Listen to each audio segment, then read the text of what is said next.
Dinner time, but first we grocery shop. Starting off with some Thai soldier beans.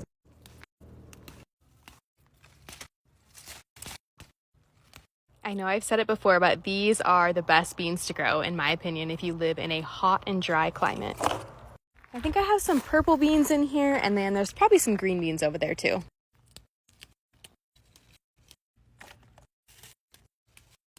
A couple of cucumbers.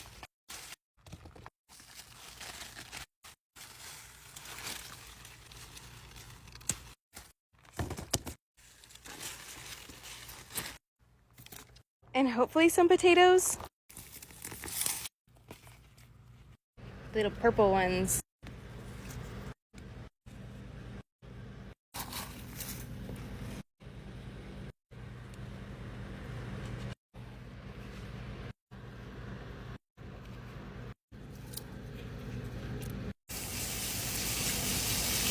I was definitely hoping for more, but you know.